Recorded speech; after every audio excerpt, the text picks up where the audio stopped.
So welcome for today's class of English grammar. This is for class 9th English grammar. You all can take down. Change the voice of the following sentences by choosing and writing the correct alternative given below each sentences. So Rohan has brought a new bike. So which will be the correct option? Option B will be the correct option because we are changing the passive voice. A new bike has been bought by Rohan. Okay. Moving towards the next question now.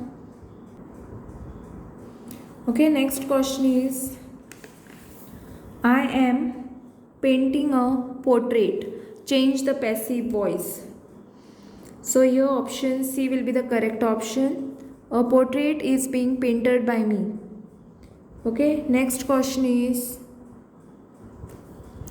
the thief has been arrested by the police. Change the active voice. Change to active voice. Now this is passive voice, you have to change it to active voice. Okay, here option A will be the correct option. The police has arrested the thief.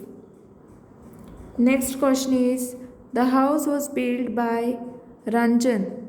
Change the active voice. Here option D is the correct option. Ranjan built his house. Okay, so I hope you have understood how to change the voice, and thanks for watching.